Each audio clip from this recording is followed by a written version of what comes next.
Hey everyone, I've been a long-time lurker here but never thought I'd be posting something like this. My name is Salvatore, though most people just call me S. My family runs a small Italian restaurant in London, a place that's been the heart of our lives for as long as I can remember. My father built it from scratch when he came over from Naples, and everything about it screams loyalty, tradition, and family. He used to say, "S, the restaurant survives because we stick together. Never forget where you came from, and never betray your own." I believed in those words. I built my life around them. And for the most part it worked. I had a wife, Connie, who I thought was my partner in everything. But now, I'm sitting here wondering if I ever truly knew her. It started with something small. A pen. Just a stupid pen from a Marriott hotel. Connie had a habit of bringing pens home from work or wherever she'd been.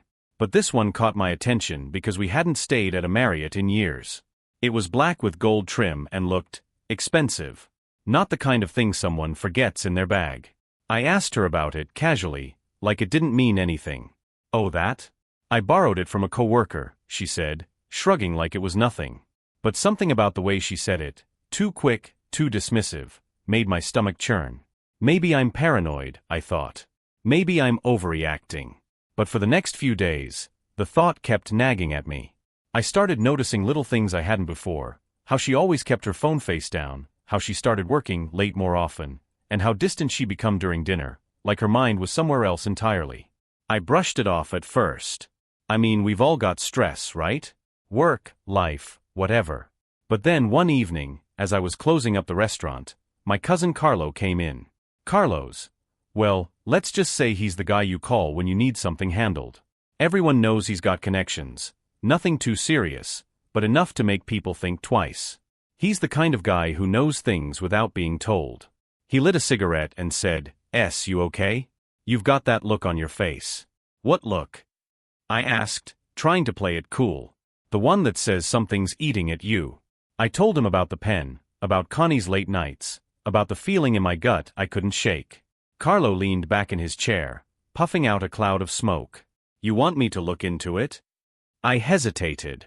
Loyalty meant everything in our family, and the thought of spying on my own wife felt wrong. But at the same time, if she was betraying me, wasn't I betraying myself by ignoring it? "I don't know," I said finally. "Maybe I'm just imagining things." Carlo nodded like he understood. "All right. But if you change your mind, you know where to find me." I spent the next week trying to convince myself it was nothing, but the doubts kept piling up. A faint whiff of cologne on her jacket that wasn't mine. A receipt in her bag for a bottle of wine we hadn't shared. And then one night, she came home with a look in her eyes I couldn't place, like she was guilty but didn't know how to hide it. That's when I knew I couldn't ignore it anymore. All right, so here's where things started spiraling. After that night, I couldn't sit with the doubts anymore. I called Carlo. "Carlo," I said, keeping my voice low even though Connie wasn't home. "I need you to find out if I'm crazy or not." He didn't say much, just, "Leave it with me." The next few days were torture. Connie was acting the same, smiling, chatting, and asking about the restaurant like nothing was wrong. But everything felt wrong. Every time she touched her phone or turned her back, I was watching. Every time she left the house, I wondered if it was really for work or something else. Then Carlo called. "I've got something," he said. "Not much yet, but enough." My heart sank. "What is it?" "She's been going to a hotel," he said bluntly. "Marriott. 3 times in the last 2 weeks. I froze. It was like someone punched me in the gut. A hotel? That stupid pen. I knew it wasn't just a coincidence. But I still didn't want to believe it. Could it be for work? I asked, my voice shaky even though I knew the answer. Carlo let out a dry laugh. "Work? Sure. If work involves meeting some guy in a suit at the bar and heading upstairs." I felt sick. My head was spinning, and I didn't even know what to say. Carlo's voice softened a bit. "S, I didn't want to be the one to tell you this. But you asked." I did ask. And now I had my answer. When Connie came home that evening, I could barely look at her. She kissed me on the cheek, asking how my day went, and I just muttered something about the restaurant. My mind was racing. Do I confront her now? Do I wait and see if Carlo can get more? I felt like I was standing on the edge of a cliff, and one wrong move could send everything crashing down. That night, as she slept beside me, I stared at the ceiling for hours. My father's words echoed in my head. Never betray your own. But what do you do when it's your own who's betraying you? By the next morning, I'd made up my mind. I wasn't going to explode without proof. If I confronted her now, she'd just lie. She was good at that, I was starting to realize. No, I needed to see it for myself. I called Carlo again. Can you get me something more solid? I asked. I need to know who this guy is. Carlo didn't ask questions. I'll handle it, he said. 2 days later, he came through. It wasn't just a guy, it was someone I knew. Andrew. He's a lawyer who works with my family's business contracts sometimes. He's polished, smooth-talking, the type of guy who makes a point of showing off his Rolex whenever he shakes your hand. Carlo sent me a photo. Connie and Andrew, sitting close together at the Marriott bar, her hand resting on his arm. My stomach turned just looking at it.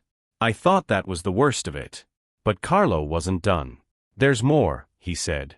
You want to see it? I hesitated. What is it? Security footage. Of them going upstairs together. I didn't even respond. I hung up and slammed my phone down on the table. This wasn't just a suspicion anymore. It was real. And I had no idea what I was going to do. If anyone's still reading, I'd appreciate your thoughts. I'm stuck between wanting to confront her right now and wanting to wait until I can figure out what my next move should be. It feels like my whole life is coming apart, and I don't even know where to start, alright, so here's where things started spiraling. After that night, I couldn't sit with the doubts anymore. I called Carlo. Carlo, I said, keeping my voice low even though Connie wasn't home. I need you to find out if I'm crazy or not. He didn't say much, just, leave it with me. The next few days were torture. Connie was acting the same, smiling, chatting, and asking about the restaurant like nothing was wrong. But everything felt wrong. Every time she touched her phone or turned her back, I was watching. Every time she left the house, I wondered if it was really for work or something else. Then Carlo called. I've got something, he said. Not much yet, but enough. My heart sank. What is it? She's been going to a hotel, he said bluntly. Marriott. 3 times in the last 2 weeks. I froze. It was like someone punched me in the gut. A hotel? That stupid pen. I knew it wasn't just a coincidence. But I still didn't want to believe it. Could it be for work? I asked, my voice shaky even though I knew the answer. Carlo let out a dry laugh. Work? Sure.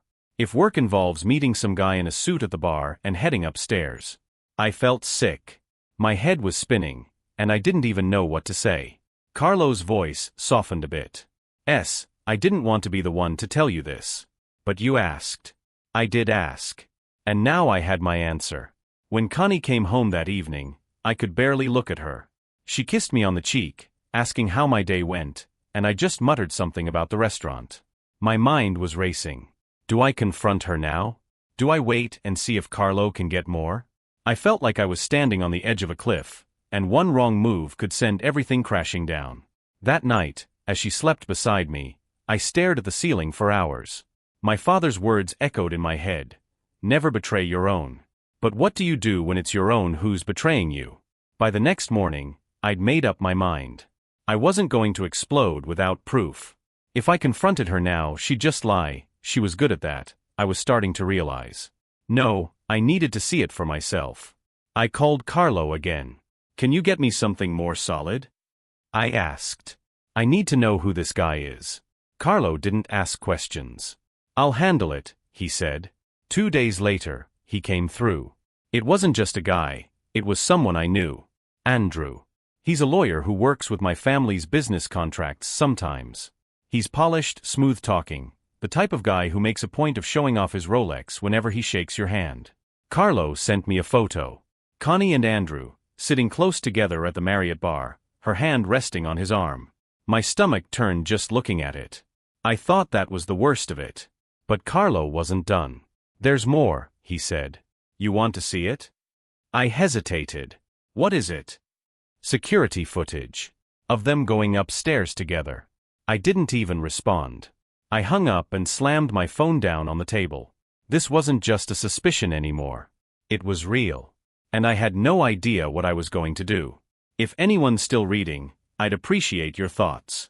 I'm stuck between wanting to confront her right now and wanting to wait until I can figure out what my next move should be. It feels like my whole life is coming apart, and I don't even know where to start, so after seeing the photo, I was stuck in this limbo. Part of me wanted to grab Connie the second she walked through the door, throw the picture in her face, and demand answers.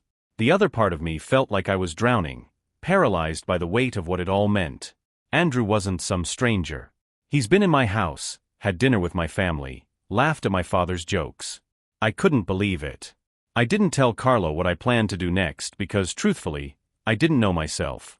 But one thing was certain, I needed more than a photo. I wanted to catch her in the act, no way for her to talk her way out of it. That night, Connie came home like nothing was wrong. She was wearing this white blouse I always thought looked great on her. It made me angry to see it now, like it was some kind of performance. She leaned against the kitchen counter while I chopped vegetables for dinner. "You've been quiet lately," she said, sipping her wine. "Something on your mind?" My hands tightened around the knife. Just the usual. The restaurant, staff drama, late deliveries. She gave me this sweet, clueless smile. "You work too hard, S. You should let me take care of you more." I forced a laugh. "You already do plenty." It took everything in me to keep my voice steady, to not let her see the storm brewing inside me. But the hardest part? Watching her move around like nothing had changed, even though, for me, everything had. I couldn't trust a single word that came out of her mouth anymore. The next day, I called Carlo again. "I need to know their routine," I said. "When they meet, where they go. I need details." "You're really going for this, huh?" Carlo said. "All right. Give me a few days." A few days later, Carlo came back with the full picture. It was worse than I imagined. Andrew and Connie had a pattern: meet for drinks, head to the hotel, stay for a couple of hours, then leave separately. They were careful, sure, but not careful enough. Carlo even found out that Andrew had booked the same room multiple times, like it was their little hideaway. I felt sick hearing it. My mind kept spinning with one question: why? Why risk everything we had? Why destroy our family? I thought we were solid. The next time Connie said she had to work late, I played it cool.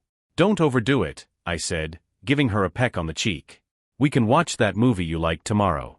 She smiled and grabbed her bag. "You're the best, S." As soon as the door clicked shut, I called Carlo. "She's on the move," I said. "Let's do this." Carlo was already waiting nearby. He trailed her to the Marriott, confirming she met Andrew at the bar again. I didn't go myself. I wasn't ready for that confrontation yet. Instead, I asked Carlo to get proof I could use later. Photos, timestamps, anything. That night, when Connie came home, she was glowing. I watched her from the couch as she hummed to herself, putting her things away. "Good night at work?" I asked. She didn't miss a beat. "Yeah, super busy but productive." I nodded, biting back everything I wanted to say. Glad to hear it. But inside, I was already planning my next move. I know this is dragging on, but this part is important. I wasn't ready to blow things up yet, but the pieces were falling into place. I needed the right moment, the perfect time to confront her. And when I did, I wanted her to know that I wasn't some fool she could play. Stay tuned. Things are about to heat up. The next few days were unbearable. Every time Connie smiled at me, every time she kissed me goodnight, it felt like a slap in the face. But I played along, pretending everything was fine. I knew I couldn't confront her until I had all my cards lined up. Carlo, as usual, came through. He handed me a folder, thick with evidence, photos of Connie and Andrew together, timestamps of their hotel visits, and even a copy of the hotel's guest log showing Andrew's name for the dates Carlo had tracked. "This enough for you?" Carlo asked, leaning back in his chair like this was just another job. I stared at the folder, my hands tightening around it. "Yeah," I muttered. "This is more than enough." "You want me to handle it?" he asked, a dangerous edge to his voice. I shook my head. "No, Carlo. This is personal. I'll deal with it." That night, I stayed up late in the restaurant's office, flipping through the folder. Every photo, every detail felt like another stab to the heart. But it wasn't just pain anymore, it was anger. Pure, blinding anger. The next morning, Connie was in the kitchen, scrolling through her phone while sipping coffee. She looked up and smiled when I walked in. Morning, S. You look tired. Late night at the restaurant, I said, sitting across from her. You know how it is. Anything I can do to help, she asked, her voice sweet and sincere, like she wasn't sneaking off to meet Andrew every chance she got. I forced a smile. Nah, I've got it handled. As I watched her, an idea started forming in my mind. Confronting her at home felt small. Too easy to deny, to twist the truth. No, if I was going to do this, I needed to make it count. And I had just the place in mind, the Marriott. Over the next few days, I put my plan into motion. I asked Carlo to keep tabs on Connie and Andrew's movements, making sure I knew exactly when they'd meet next. In the meantime, I played the role of the loving husband, all while rehearsing what I'd say when the moment came. Salvatore, you're quieter than usual, my father said one evening at the restaurant. Is something bothering you? No, Papa, I said quickly. Just tired. He looked at me for a long moment, his eyes sharp. You're lying. I hesitated, debating whether to tell him. My father is old-school Italian. Loyalty and family are everything to him. The idea of Connie betraying me would crush him. But more than that, I wanted to handle this myself.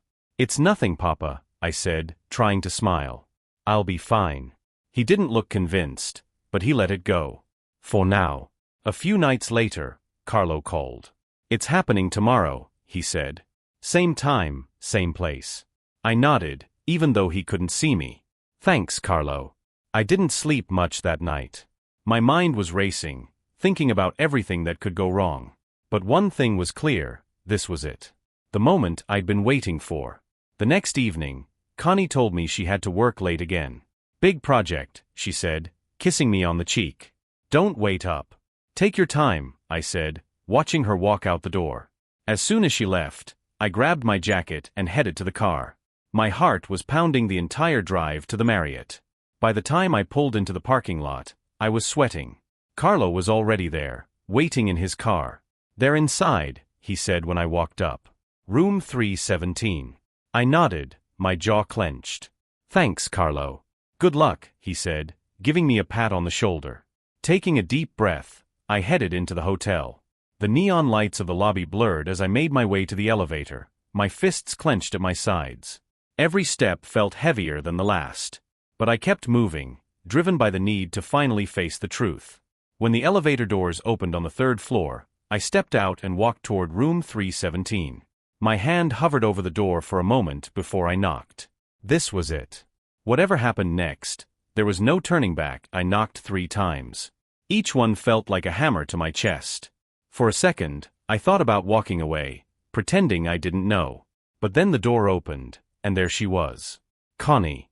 Her face froze the second she saw me. What are you doing here? She stammered, her voice shaky. She tried to step into the hallway, but I didn't move. Are you going to invite me in? I said, my voice low but steady. She hesitated, her eyes darting behind her. It's not a good time. Before she could finish, a voice came from inside the room. Connie, who is it? Andrew. That was it. My chest burned like fire, and I pushed past her into the room. Andrew was standing by the window, his tie loosened, holding a glass of wine like he didn't have a care in the world. When he saw me, his smirk vanished. Salvatore, he said, setting the glass down. This isn't what it looks like. I laughed, but it wasn't a real laugh. It was bitter hollow. You're kidding, right? That's the best you've got. Connie shut the door behind me, her voice panicked. Let's talk about this. Talk. I snapped, turning to face her. You want to talk now? After lying to my face for months. Andrew stepped forward, hands raised like he was the victim. Look, man, I didn't mean for this to happen. It just... Don't, I said, my voice sharp enough to cut glass. Don't even try. I turned back to Connie, who looked like she might burst into tears. Why? I asked. Why him? Why do this to me, to us? She opened her mouth, but no words came out. She looked at Andrew, then back at me. I didn't mean for it to happen, she finally said, her voice barely a whisper. It got out of hand. Out of hand. I repeated, my voice rising. You've been sneaking around, meeting him in hotels, and you call that out of hand? What about loyalty, Connie? What about family? Andrew stepped in again, his voice calm but condescending. "Salvatore, maybe you should leave. This isn't the place." I didn't let him finish. I stepped toward him, my hands balled into fists. "You don't get to tell me what to do. Not after this." Andrew's face paled, and he took a step back. "Hey, let's not do anything we'll regret." "Oh, I regret plenty," I said, my voice shaking with anger. "Starting with trusting you." Connie grabbed my arm, trying to pull me back. Please just stop. Let's talk about this somewhere else." I shook her off, turning to face her. "Why, Connie? Just tell me why." Tears streamed down her face now, but her words were cold. "Because you weren't there. You were always at the restaurant, always busy with work. And Andrew, he was there for me." I stared at her, stunned. "You're blaming me? I've been working my ass off to give us a good life, to keep our family business alive, and this is what I get." Her silence was all the answer I needed. I don't know how I didn't hit Andrew right there. Maybe it was because Connie's words hurt more than anything he could have said. I felt like I was drowning, gasping for air, but the waves kept coming. "I hope it was worth it," I said finally, looking at both of them. "Because whatever we had, it's gone now." I turned and walked out, ignoring Connie's sobs and Andrew's weak attempts to explain himself. My legs felt like lead, but I forced myself to keep moving, down the hall, into the elevator, and out into the cold night air. Carlo was waiting in his car, watching from a distance. He didn't say anything when I climbed into the passenger seat. He just handed me a flask. I took a long swig, the burn in my throat matching the one in my chest. "You did good, he said after a while. "Took guts to face them like that." "Did it?" I said, staring out the window. "Because it doesn't feel like it." Carlo didn't answer, and I didn't expect him to. We drove in silence, the city lights blurring as we passed. The car ride back felt like it lasted forever, even though Carlo's place wasn't far. I couldn't go home, not yet. Not with everything so fresh. Carlo parked, and we sat in silence for a while, the engine ticking as it cooled. "You need anything?" Carlo finally asked. I shook my head. "No. Thanks for everything." He nodded, lighting a cigarette. "You did what you had to do, That's what matters." I didn't respond. My mind was too busy replaying the confrontation in that hotel room, over and over. Connie's face. Andrew's smirk. The way she'd said I wasn't there for her, like it was my fault. It was enough to make me sick. When I finally went home, Connie wasn't there. Her car was gone, and the house was eerily quiet. For a second, I thought about calling her, but I stopped myself. What was the point? She had made her choice, and now I had to make mine. The next morning, I woke up to a text from her. "We need to talk. Please." I stared at the screen, my thumb hovering over the reply button. But what was there to say? She'd already said plenty, and so had I. I ignored the message and went to the restaurant. Work was the only thing that made sense now. At the restaurant, my father immediately noticed something was off. He watched me closely as I prepped the kitchen for lunch service. "You look like a man carrying a weight too heavy for his shoulders," he said, leaning on the counter. "What's wrong, Salvatore?" I hesitated. My father was old school, and loyalty was everything to him. I didn't want to burden him with the truth. Not yet. "Just stressed about the business," I said, avoiding his eyes. He didn't buy it. "You're lying again." "I know my son." I sighed, leaning on the counter. "It's Connie," I admitted. "There's trouble." His brow furrowed, but he didn't push. "Whatever it is, remember this, family is everything. Without it, you're adrift." His words stuck with me, but they also stung. Because Connie had been my family, and now she'd torn it apart. That evening, Connie showed up at the restaurant unannounced. She walked in during the dinner rush, her face pale and her eyes red. The sight of her made my stomach churn, but I forced myself to stay calm. She wasn't going to make a scene here. "We need to talk," she said, her voice quiet but firm. I wiped my hands on a towel and nodded toward the back office. "Fine. Let's talk." Inside, she paced while I leaned against the desk, arms crossed.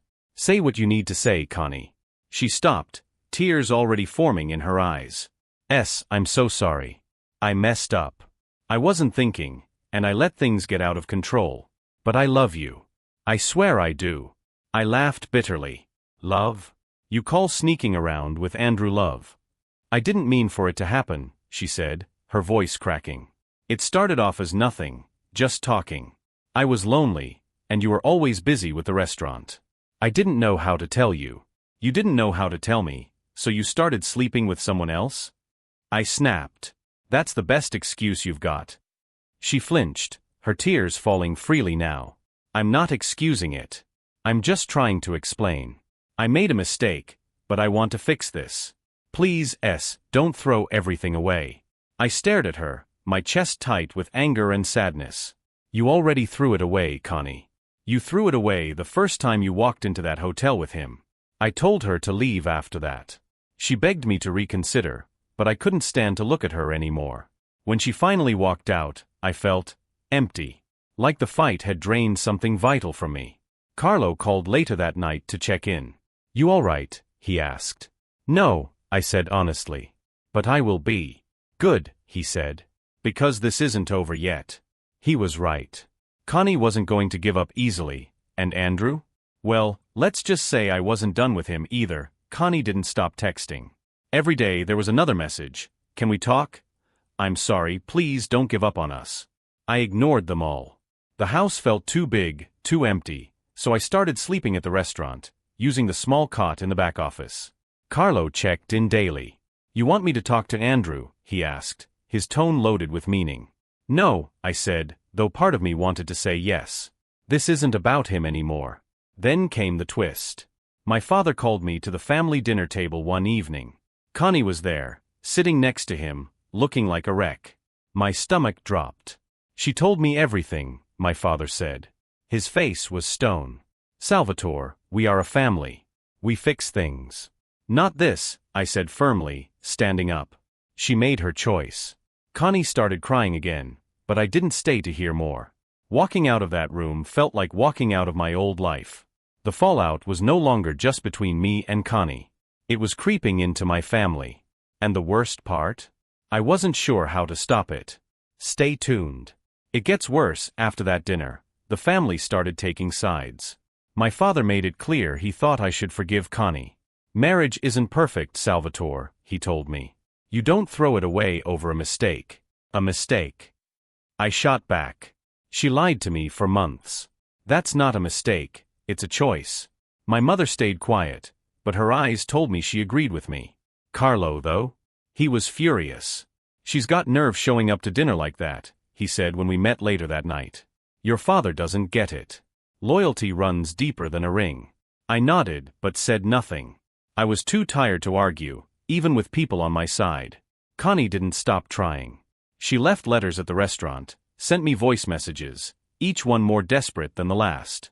Part of me wanted to delete them all without listening, but I couldn't. One line from her last message stuck with me. I know I don't deserve another chance, but I can't imagine my life without you. It made me feel something, guilt, anger, maybe both. But it didn't change my mind. Andrew, on the other hand, stayed quiet. Too quiet. Carlo didn't like it. He's hiding, waiting for this to blow over, he said. Cowards always do. But I wasn't done with him yet. I knew we'd cross paths again, and when we did, I'd make sure he understood the consequences of crossing me. The lines had been drawn. Connie was trying to win me back, my father wanted to fix things, and Carlo was ready for war. Meanwhile, I was stuck in the middle, trying to figure out what came next. Stay tuned. The next part gets personal. One evening, while closing up the restaurant, I heard a knock at the back door. I wasn't expecting anyone, so I grabbed a knife from the counter before cracking it open. To my surprise, it was Andrew. What the hell are you doing here? I growled, stepping outside and slamming the door behind me. He raised his hands like I was holding him at gunpoint. Salvatore, I just want to talk. Talk? You think I want to hear anything from you? He looked nervous but determined. Look, I know I screwed up. I should have never gotten involved with Connie. It was a mistake. Mistake, I said, laughing bitterly. That's what everyone keeps calling it. Mistakes don't happen over months. That's a choice. I know, he said quickly. I wanted to apologize. To explain. I stepped closer, my fists clenched. You think I care about your apology? You walked into my life, into my family, and tore it apart. There's nothing you can say to fix that. Andrew swallowed hard, his confident lawyer demeanor cracking. She said she was unhappy, Salvatore. That you were too busy, too focused on the restaurant. I thought she wanted more. I stared at him, my blood boiling. You thought wrong. Now get out of here before I do something we'll both regret. He didn't need to be told twice. He walked away, glancing over his shoulder like he thought I might follow him. I stood in the alley for a long time after he left, the cold London air biting at my skin. His words stuck in my head, twisting the knife that was already there. Was I really to blame for this? Had I been so focused on the restaurant that I missed the signs? No. This wasn't my fault. Connie and Andrew had made their choices, and now they had to live with them. But something about Andrew's visit didn't sit right with me. It felt too rehearsed. Like there was something he wasn't saying. The day after Andrew's visit, Connie showed up at the restaurant again. She caught me just as I was leaving for a supplier meeting. Please, she said, blocking my path. Just 5 minutes. That's all I'm asking. I sighed, too drained to argue. Fine. 5 minutes. Make it quick. She nodded, her hands shaking as she held a letter out to me. I wrote everything down. Everything I couldn't say before. I took the letter but didn't look at it. Is that it? No, she said, her voice trembling. Andrew told me he came to see you. I wanted to know what he said. I narrowed my eyes. Why does it matter? She hesitated, then blurted out, because he might have told you something that wasn't true. Her reaction was too quick, too panicked. My stomach sank. What aren't you telling me, Connie? She froze, her eyes darting around like she was looking for an escape. Nothing, I don't trust him to speak for me. Speak for you. I snapped. He said enough. And if there's more to this story, you'd better tell me now. She didn't say anything, just stared at the ground. That's when I realized there was something bigger she was hiding. Connie, I said, my voice low. You don't want me to find out from someone else. She bit her lip, tears welling up in her eyes. It wasn't just me and him. He planned everything, He wanted to hurt you. Her words hit me like a brick. What do you mean, planned everything? She shook her head, sobbing now. He wanted your business, the restaurant, the contracts, everything. He said if we kept seeing each other, we'd figure out a way to push you out. I stepped back, my blood running cold. You knew? You went along with it? No. Not at first, she cried. But I didn't know how to stop. He said he'd ruin me if I didn't ruin us. Us. I repeated, laughing bitterly. There's no us, Connie. Not anymore. I turned and walked away, her sobs echoing behind me. Carlo was the first person I called. You were right, I said. Andrew wasn't just messing with my marriage. He was coming for the restaurant. Carlo's voice was ice cold. I'll take care of it, No, I said, my anger sharper now. This is personal. I'll handle him myself. The revelation about Andrew's plan ignited something in me. This wasn't just about Connie anymore. It was about my family, my father's legacy. He wanted to take what we'd built. He was about to learn that you don't cross someone like me and walk away unscathed. I called in a favor from Carlo. I need everything you can dig up on Andrew, I said. Already ahead of you, Carlo replied. Guys clean on paper, but nobody's spotless, I'll find something. It didn't take long. A couple of days later, Carlo handed me a folder.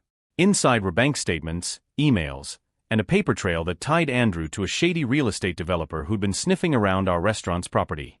He's been setting you up, Carlo said. If you folded, they'd have taken the place and flipped it for condos. Big money. My jaw tightened as I flipped through the documents. How do we use this?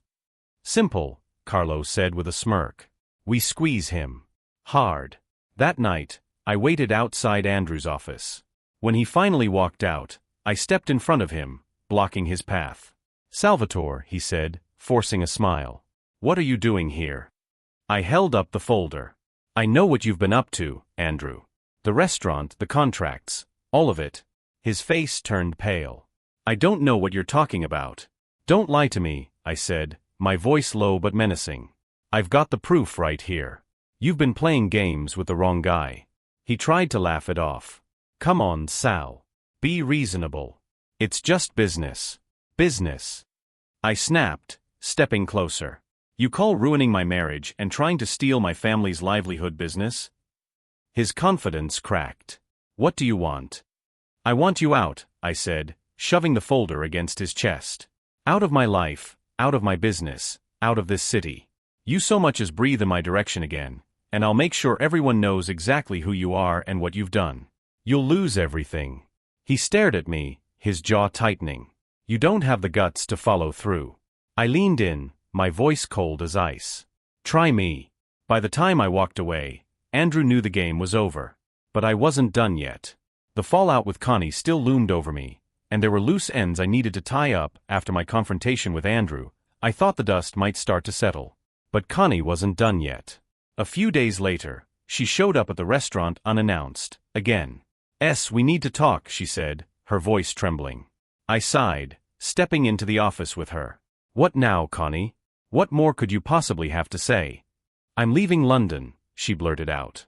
I can't stay here anymore. Not after everything.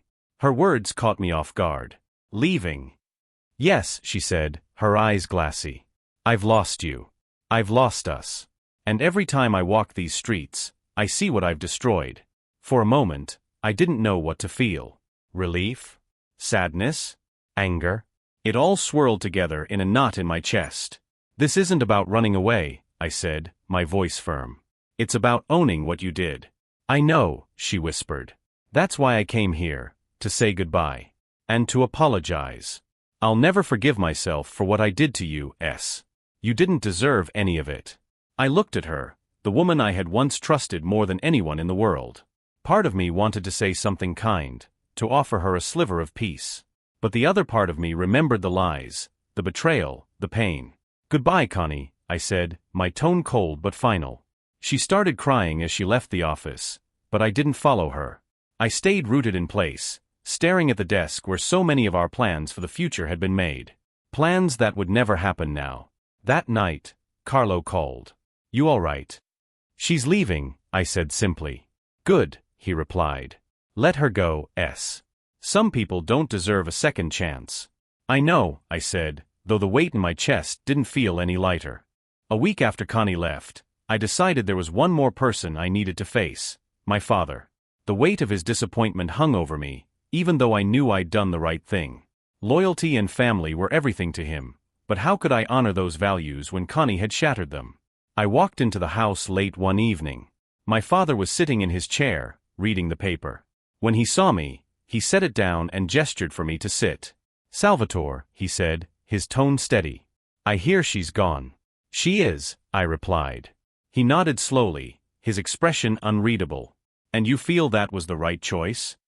It wasn't a choice, Papa, I said, leaning forward. She made hers when she betrayed me. I couldn't live with that, not after everything. For a moment, he didn't say anything. Then he sighed. You did what you thought was best. I can't fault you for that. But it still hurts, doesn't it? More than I can put into words, I admitted. He reached over, placing a hand on my shoulder. You're my son. I trust your judgment. And no matter what happens, this family will always be here for you. Remember that. Hearing those words felt like a small weight lifting off my shoulders.